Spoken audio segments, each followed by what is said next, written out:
There is a saying on the frontier, older than the fences and older than the roads. What you save will one day save you. Most men who lived out past the tree line never believed it. They believed in walls and rifles and the comfortable distance between themselves and anything that wasn't human. Elias Marrow used to believe in walls too, before the fever took his wife and left him alone in a cabin at the edge of the world with nothing but silence for company.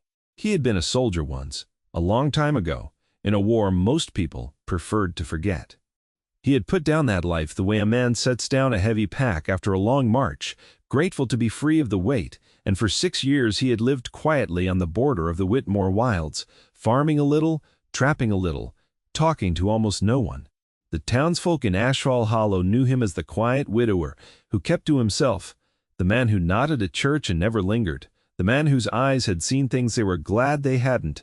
Nobody in that town would have guessed what he used to be capable of. Nobody had reason to. Grief has a way of making even dangerous men look small. It was late autumn when he found her, the kind of gray, cold afternoon when the wind carries the smell of frost before the frost itself arrives. He had gone out to check his traps along the ridge above Sorrow Creek, the same walk he took every third day, rain or not, because the walking gave his hands something to do and his mind something to ignore. He heard the sound before he saw anything, a low, ragged breathing, the kind that comes from someone trying very hard not to make noise while in a great deal of pain. He almost turned around. That was the truth of it, and he never was ashamed to admit it later. Orc raiding parties had hit 2 homesteads that summer, burned a barn near Kettle Creek, and the whole county was jumpy as a rabbit in a fox den. Every man in HFY Hollow carried a rifle to church now. So when Elias heard that sound in the brush, his first instinct, trained into him by years of hard living, was to put his hand on his knife and back away slow. But something made him look. Maybe it was the sound itself, more animal fear than animal threat. Maybe it was the years of soldiering that had taught him the difference between a predator and something already caught. He stepped through the brush, rifle low but ready, and what he found stopped him cold. She was Orc, no mistaking that. Tall, even-bound and slumped as she was, skin the color of river clay, dark hair matted with dried blood, tusks small for her kind, but sharp all the same. She was lashed to the trunk of an old white oak with rope wound so tight it had cut grooves into her wrists, her arms pulled back around the trunk in a position that must have been agony for hours, maybe days. Her leathers were torn, and there were wounds along her ribs that had gone past, bleeding into something worse, a wet, dark stain that had started to smell. Her eyes were closed. He thought at first she was dead. Then her eyes opened, and they found him, and there was no plea in them. That was what struck him hardest, no begging. And just a flat, exhausted readiness for whatever came next, the look of someone who has already decided that the next thing to happen to her will probably be bad and has made peace with that fact out of sheer necessity. He should have walked away. Every rational instinct he owned told him to walk away, to go back to town, to report an Orc raider tied up in the woods and let the militia handle it, because that's what a sensible man does. That's what the war had taught him about Orcs. That's what 6 years of frontier gossip had reinforced in every conversation at the general store. Orcs raid, Orcs burn, Orcs don't leave survivors when they don't have to. But he had also learned something else during the war, something that never quite left him, no matter how hard the years tried to scrub it out. He had learned that an enemy left to suffer is not the same thing as an enemy defeated, and that there was a particular kind of man, on both sides of any conflict, who enjoyed the suffering more than the winning. He looked at the way she'd been tied, the way the ropes had been positioned not merely to hold her, but to hurt her, the way her own people's insignia had been torn from her leathers and left scattered in the mud like a message. This wasn't a battlefield capture, this was punishment. Or worse, it was theater, staged for someone else to find. He crouched down at a distance first, rifle still ready, and studied her face. "Who did this to you?" he said. Not a question, really. More a demand for information. Spoken in the low, even tone he used to use when interrogating prisoners, a tone that gave nothing away. She didn't answer at first. Her breathing was too labored, and there was distrust written so plainly across her face that he almost respected it. Finally, she spoke, her voice a dry rasp, the common tongue heavily accented but clear enough. "Doesn't matter to you, human. It might. Then leave me. Save yourself the trouble of choosing a side." He almost laughed, except there was nothing funny about it. He set the rifle down, slow, and moved closer, and she flinched despite herself, despite trying not to, and that flinch told him more than her words had. He drew his knife. She went very still. "I'm not going to hurt you," he said. "I'm going to cut the rope." "Why?" He thought about that question longer than he expected to. Why indeed? Why does a man who has spent 6 years avoiding entanglement of any kind suddenly decide to entangle himself in the bloodiest sort of trouble the frontier had to offer? He didn't have a clean answer. He only had the old stubborn certainty that had once made him good at soldiering, and had made him worse at almost everything else since, the certainty that cruelty deserved answering, no matter whose hand delivered it and no matter whose body received it. "Because nobody should die tied to a tree," he said. "Not like this. Not for sport." He cut the rope. She collapsed forward the moment the tension released, and he caught her before she hit the ground, which put him closer to an orc warrior than he'd been to any orc since the war. Close enough to feel the fever heat radiating off her skin, close enough to smell the infection setting into her wounds. She was heavier than she looked, dense with muscle, even wasted by days of exposure, and he had to brace his whole body to keep them both upright. "Don't!" she managed, weakly pushing against his shoulder, some last flare of pride refusing the help, even as her body betrayed her by leaning into it. "Don't touch me! Don't pity me!" "This isn't pity," he said. "Pity doesn't get anybody home. Can you walk?" She tried. Her legs folded like wet paper, and he caught her again, and this time she didn't fight him, because there was simply nothing left in her to fight with. He carried her the 2 miles back to his cabin. It took most of the remaining daylight, moving slow through the brush with her weight braced across his shoulders, stopping twice to catch his breath and check that she was still breathing too. She drifted in and out of consciousness the whole way, and once, in a half-delirious murmur, she said a name that wasn't his, said it like a prayer or an apology, and he didn't ask about it, because some wounds a man learns not to touch until he's earned the right. He laid her on the floor by the hearth because his instincts told him she wouldn't accept the bed, not from a stranger, not yet, and he was right, because even half-conscious, she eyed the space he'd offered with the same wary calculation of an animal, deciding whether a trap was worth the bait. He built up the fire until the cabin was warm as a held breath, and then he went to work on her wounds the way he'd once worked on the wounds of men he'd fought beside, and a few times, quietly, on the wounds of men he'd fought against and simply couldn't bring himself to leave. The gash along her ribs was the worst of it, deep enough that he could see muscle, already going ugly at the edges with the beginnings of infection. He'd need to clean it properly, and he told her so plainly because he'd learned a long time ago that people, whatever kind of people they were, deserved to know what was about to happen to their own bodies. "This is going to hurt," he said, "more than it hurts now. I have been hurt before. I don't doubt it. Doesn't make this any easier." She held very still while he worked, jaw locked, a low sound escaping through her teeth every few seconds. That wasn't quite a growl and wasn't quite a moan, some third thing, born entirely of restraint. He poured the whiskey into the wound first, watched her whole body seize at the sting of it, and then packed it with the herbs his wife used to grow before the fever took her, the ones that fought infection better than anything the doctor in Asheville Hollow ever prescribed. He wrapped it tight with clean linen and moved to her wrists next, raw and bleeding from the rope, and cleaned those too. And through all of it, she watched him with an expression he couldn't read, somewhere between suspicion and disbelief, like a woman waiting for the trick to reveal itself. "You fought in the war," she said eventually, when the worst of the work was done and he sat back on his heels to look at her. "How do you know that? Your hands, the way you hold the knife, the way you don't flinch from blood." She studied him a moment longer. "You have done this before for your own kind. I've done it for whoever needed it done. That is not the same thing among my people. It's the only thing among mine that ever made sense to me." She was quiet after that, watching the fire, And he let the silence sit, because he understood something about silence that most people didn't, which was that it could be a kindness too, when a person had run out of words worth saying. "My name is Elias," he said finally. She hesitated a long moment before answering, as though the giving of a name was a transaction with weight he couldn't fully appreciate. "Farasha," she said, "of the Ashfang line." "That means something I should know." "It means my grandmother's grandmother led war bands that your grandfather's grandfather feared." She said it without malice, almost with a tired kind of humor.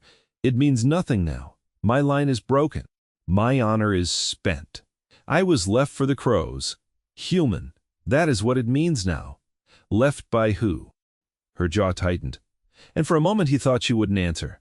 But the fever loosens tongues the way whiskey does, strips away the careful walls people build, and she told him, in halting pieces between waves of pain, about a warlord named Cruel Ashjaw who had risen inside her own clan structure through violence and blood debts, who had challenged her father's leadership and won it through poison rather than honest combat, and who had marked her, the last loyal daughter of the old line, for a death designed to be slow and humiliating rather than quick and clean, a message to anyone who might still think of resisting him. She had been tied to that tree, not to be killed by exposure alone, but to be found eventually by scavengers or rival clans or simple bad luck, in whatever condition nature left her, as a demonstration of Cruel's total power over her family's legacy. "He wanted it to take days," she said. "He wanted anyone who found me to see exactly what happens to those who oppose him. Charming fellow. You mock him. I mock men like him on principle. Cost me nothing, and it's usually accurate." He checked the wrap on her ribs, satisfied it was holding. "How many warriors does he command?" "Why do you ask?" "Because men like that don't stop at one tree in one forest. And because you're healing in my cabin now, which means, whether either of us likes it, you're something like my problem for a while." She looked at him for a long moment, something shifting behind her eyes, something he couldn't name yet, but would come to understand very well in the days that followed. "You are a strange human," she said. "I've been told." She slept after that, deep and finally peaceful, the fever beginning its slow retreat under the herbs, and the warmth and the simple mercy of not being alone in the cold anymore. Elias sat up most of the night anyway, rifle across his lap, watching the door, watching her, listening to the wind outside test the shutters like something trying to get in. He didn't sleep. Not really, not until the gray hour before dawn, when exhaustion finally won out over vigilance. And even then he slept the way soldiers sleep, one ear open, one hand near a weapon, ready to wake into violence at the smallest wrong sound. The wrong sound came just after sunrise. It started as a vibration in the floorboards before it became anything he could identify by ear. A low, rhythmic tremor that any man who had spent time around cavalry would recognize instantly. Elias came up off the chair with the rifle already in his hands, moving to the window with the particular calm of a man who had done this exact motion 100 times before, under far worse circumstances. Vrasha stirred at the sound too, waking fast, despite her wounds. Orc instincts, cutting through fever and pain, with a speed that told him exactly how dangerous she'd have been at full strength. "They found me," she said. And there was no fear in her voice, only a kind of grim resignation, the tone of someone who had genuinely believed this moment would come and had simply been waiting for its arrival. Elias looked out the window, and what he saw made his stomach drop even through his trained composure.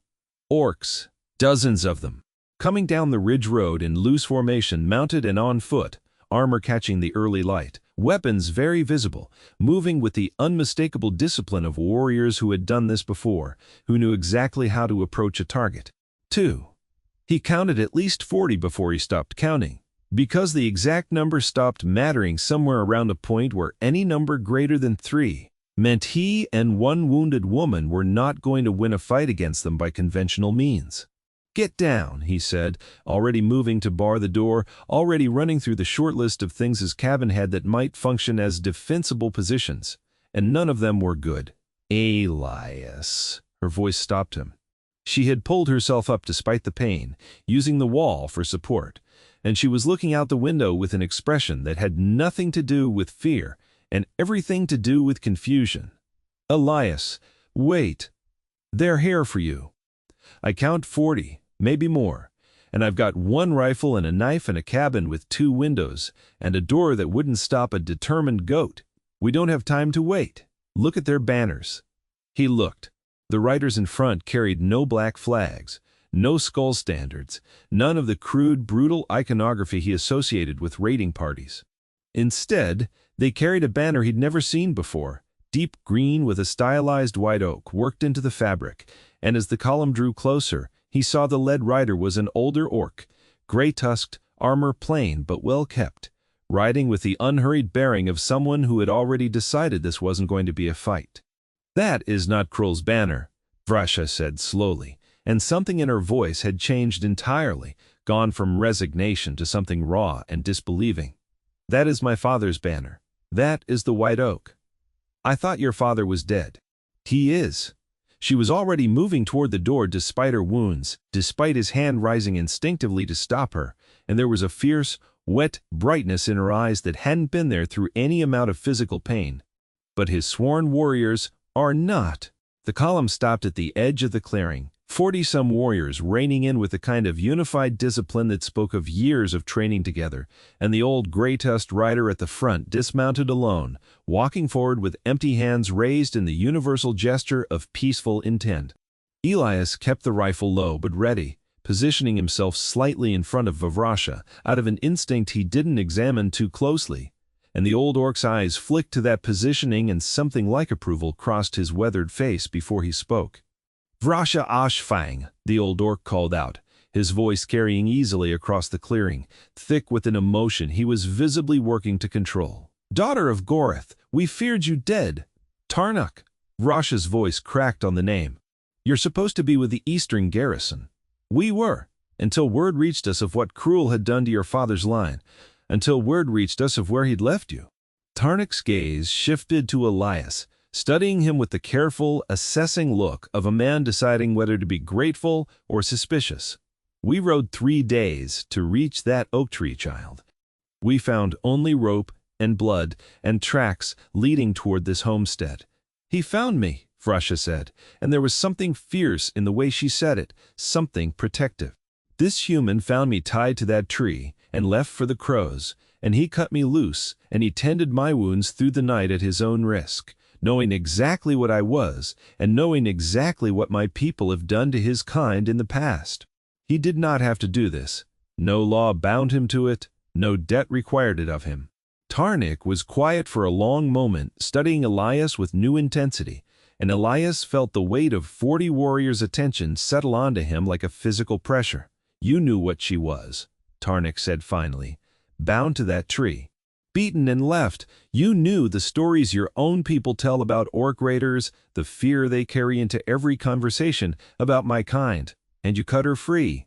Anyway, I knew a woman was dying slow for someone else's cruelty," Elias said. "Didn't much matter to me what she was. Cruelty's cruelty. I've seen enough of it to recognize it regardless of who it's aimed at. That is a dangerous philosophy on this frontier. Human most true things are." Something shifted in Tarnuk's expression then, and he turned to address the warriors behind him, raising his voice to carry across the whole gathered column, speaking now in the orc tongue for several sentences before switching back to the common speech, apparently for Elias's benefit. "I have told them what you have done," Tarnuk said. "Among my people there is an old law, older than Cruel, older than the wars with your kind, older than most things that still stand. When an outsider shows mercy to one of the White Oak line, when they save a life owed to our clan, without demand for payment, without expectation of reward, that debt is not the warriors alone to carry. It becomes the debt of the whole line. It becomes a debt we are bound by ancient law to answer."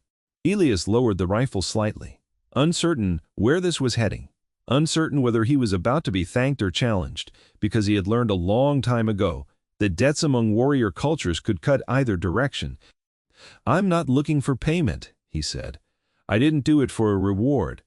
I know." Tarnuk's weathered face creased into something that might have been the ghost of a smile. "That is precisely why the debt is owed. A kindness given freely, expecting nothing, is worth more among my people than any kindness bought or bargained for. It is the rarest currency there is." He looked past Elias toward the cabin, toward the modest homestead, the worn fences, the signs of a man living alone and getting by on stubbornness more than prosperity. And I think, human, that you may need what we have to offer more than you realize. It was at that moment, standing in his own yard, surrounded by 40 armed orc warriors who had just declared some manner of ancient debt in his favor, that Elias began to understand this was not going to be a simple morning. Tarnak explained it plainly.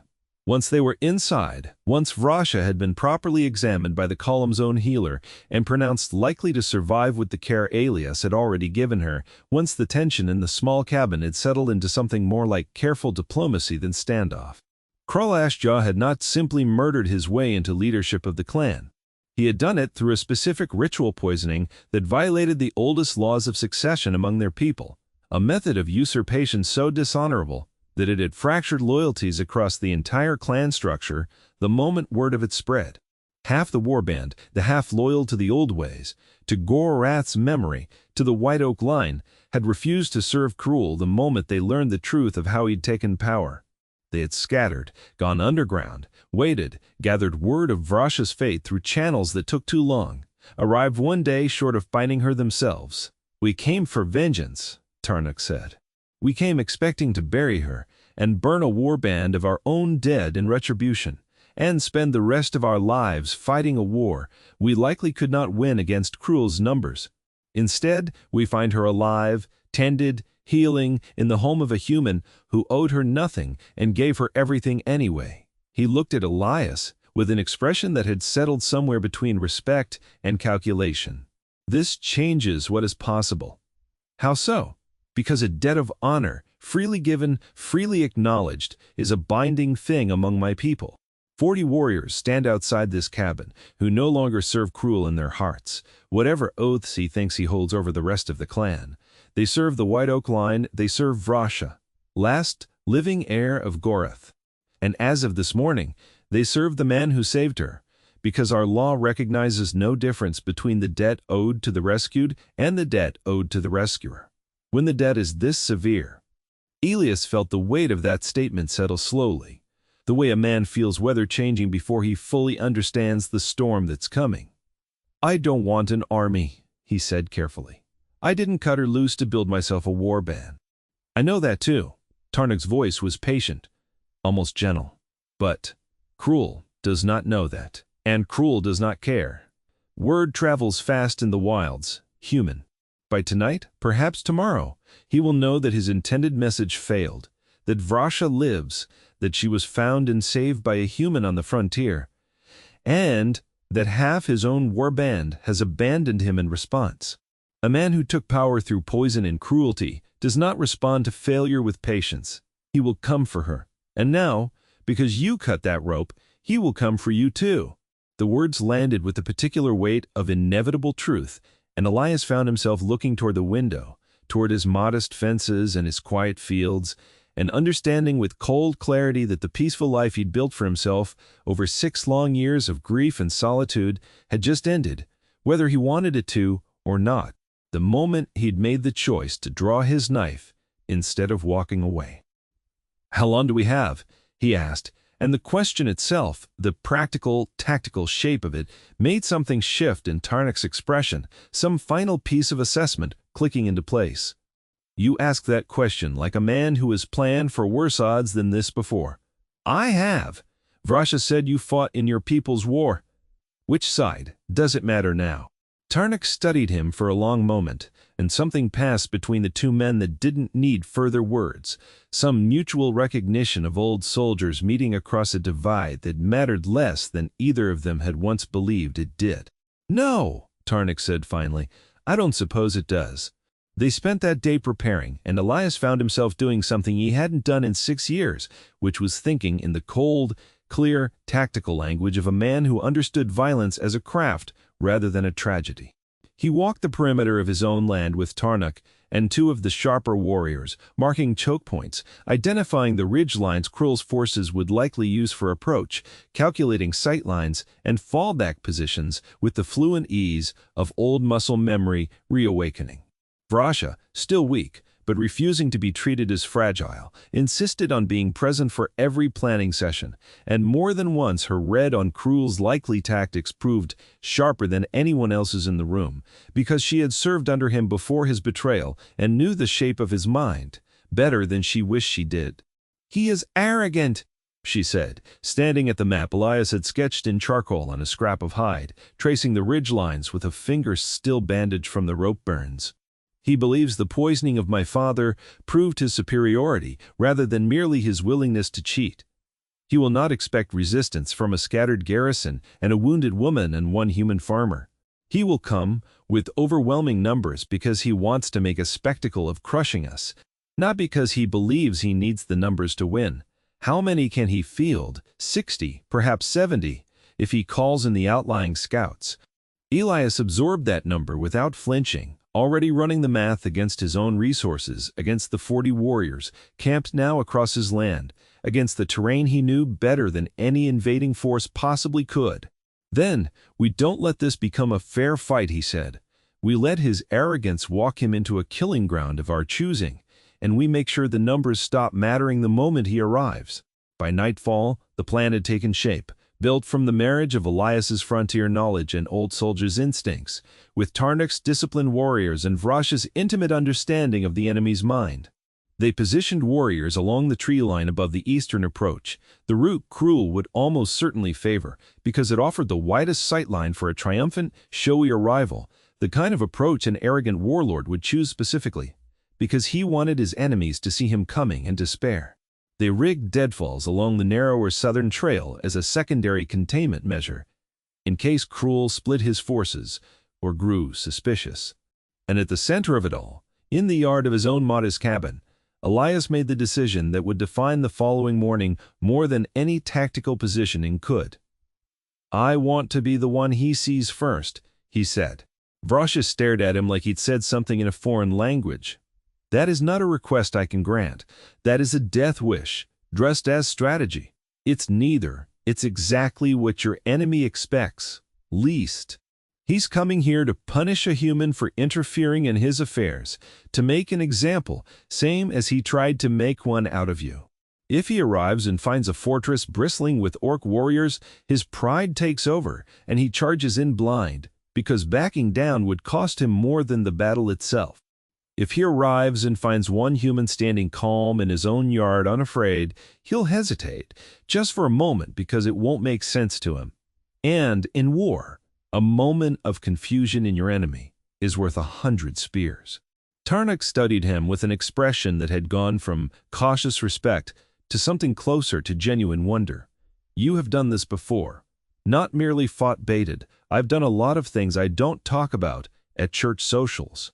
Vrasha didn't laugh, but something in her tense shoulders eased slightly, some grudging acknowledgement that the strange human who'd cut her loose from that tree was proving to be considerably more than a kind farmer with good timing. Cruel's forces arrived just after dawn the following morning, exactly as Tarnuk's scouts had predicted, moving down the eastern ridge road with the loud, confident bearing of an army that expected no real resistance. Elias stood alone in his yard as they approached, rifles slung across his back rather than raised, hands visibly empty, the picture of a man either supremely confident or supremely foolish, and he watched Cruel Ashjaw ride to the front of the column, a broad, scarred orc, with cruel eyes and armor decorated in trophies that Elias suspected had once belonged to people who hadn't deserved what happened to them.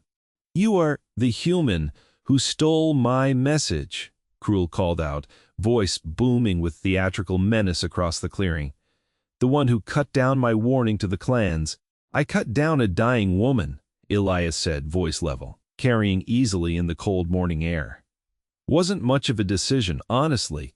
Anyone with a conscience would have done the same. You have made yourself an enemy of the true clan leadership. Human, you have interfered in matters that were never yours to touch. Funny thing about matters like that. Cruelty tends to make itself everyone's business, whether the cruel man intends it to or not." Cruel's face darkened, the theatrical menace curdling into genuine fury at being answered so calmly, so dismissively, by a man he'd expected to find groveling or fled. He raised his hand to signal the advance, and that was the exact moment Elias had been waiting for. The moment of committed, arrogant momentum that left no room for a graceful retreat once the trap became clear. The forest erupted around Cruel's column from 3 directions at once. Warriors loyal to the White Oak Line broke from the tree line with the coordinated violence of 40 fighters who had spent the entire previous day rehearsing exactly this moment, and the deadfalls along the southern trail collapsed with thunderous cracks as Cruel's flanking attempt walked directly into them, and in the chaos of the first devastating minute, Elias watched Cruel's confident, overwhelming numbers dissolve into confused, isolated pockets of fighting that Tarnuk's disciplined warriors dismantled with brutal efficiency. Cruel himself wheeled his horse in fury, searching for the human who had somehow orchestrated his humiliation, and found Elias exactly where he'd been standing the entire time, having not moved an inch through the entire ambush, rifle now raised and steady. Cruel started. Elias fired once.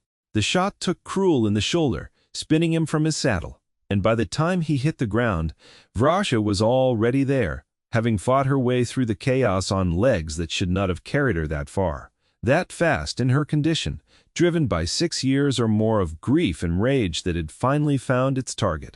She stood over the man who had murdered her father and left her to die tied to a tree, and the entire battlefield seemed to pause around that single moment, warriors on both sides instinctively, understanding that this was no longer a battle, but a reckoning. "You should have made certain I was dead," she said, voice cold as the morning air.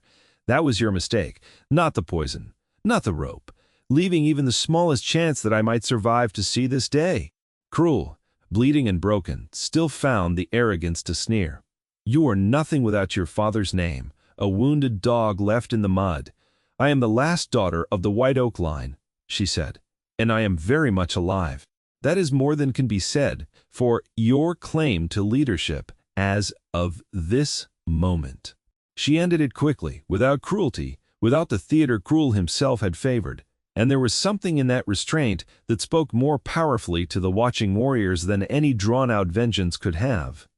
It was mercy of a strange, hard sort. It was the opposite of what had been done to her. The remaining warband, seeing their warlord fallen and the promised overwhelming victory turned into total rout, surrendered within minutes, and the fighting that had erupted so violently at dawn was over well before the sun had fully cleared the treetops. Elias stood in the wreckage of his own yard, breathing hard, rifle still warm in his hands, and felt the peculiar hollow calm that always followed violence, the strange quiet that settles into a body once the danger is past and there's nothing left to do but count the cost. The cost, remarkably, had been light. 2 of Tarnuk's warriors wounded, none killed, thanks largely to the thoroughness of the ambush and the swiftness of Cruel's collapse once his own arrogant momentum turned against him. Elias walked the field afterward with Tarnuk, helping tend the wounded on both sides, because he had never been the sort of man who could walk past suffering just because it wore an enemy's face. And Vrasha watched him do it with an expression that had shifted entirely from the wary defensive readiness he'd first seen in her eyes, tied to that tree. "You could have let them die," she said quietly, watching him wrap a wound on one of Cruel's former warriors, a young orc, barely more than a boy who had fought for the wrong side simply because it was the side he'd been born into. "Could have," Elias agreed. "Didn't much care to. Even after everything they came here to do to you. Man does what he's told when he's young and scared. Doesn't always make him evil. Sometimes it just makes him young and scared." He tied off the bandage and moved to the next fallen warrior. "Cruel's the one who chose the cruelty. Chose it deliberately. Chose it as a tool. That's different from being caught up in someone else's war." Tarnuk, standing nearby, exchanged a look with Vrasha that Elias caught but didn't fully understand until later, a look that carried the weight of an old law, finally, fully satisfied. In the weeks that followed, the frontier around Ashfall Hollow changed in ways that took most of the townsfolk considerable time to fully understand.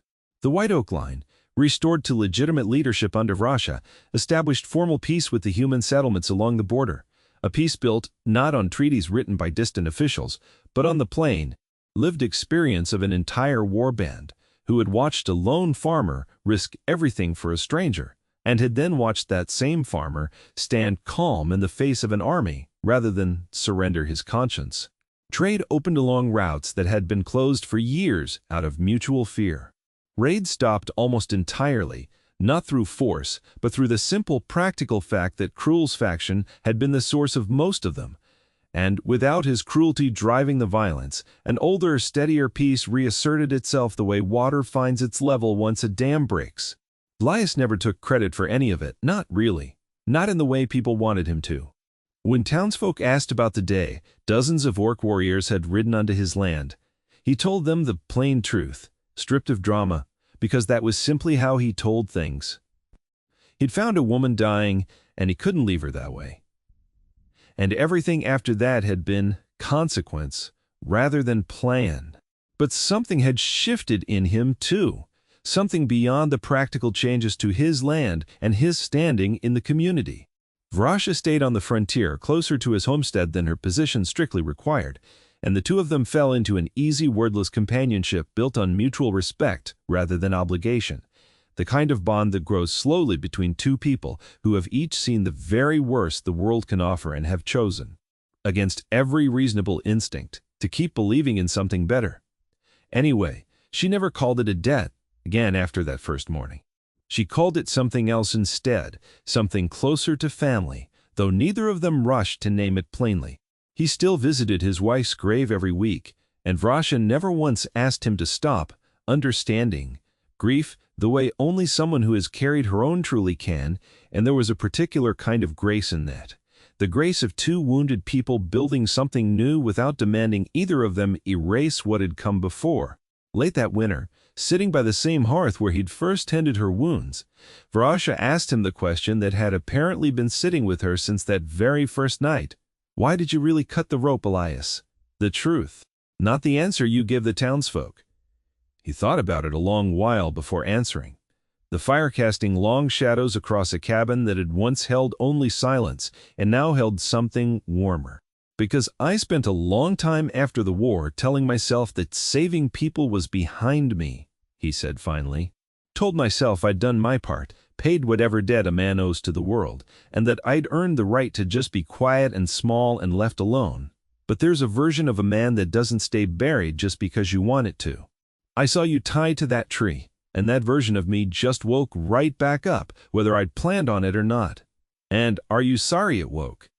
He looked at her, at the fire, at the life that had rebuilt itself around him in ways he never could have predicted from a single decision made in a cold autumn forest. No, he said, not for one single day. She smiled at that, small and genuine, the kind of smile that had once seemed impossible on a face that had known so much cruelty. And outside the cabin, the winter wind moved quietly through trees that no longer needed to fear what walked beneath them. If you enjoyed this story, you want more tales of quiet strength answering cruelty, of unlikely bonds forged in the worst of circumstances, and of ordinary people revealing extraordinary hearts when it matters most, stick around, because there are plenty more stories like this one waiting for you. Let me know in the comments what part of Elias and Vrasha's story stuck with you the most.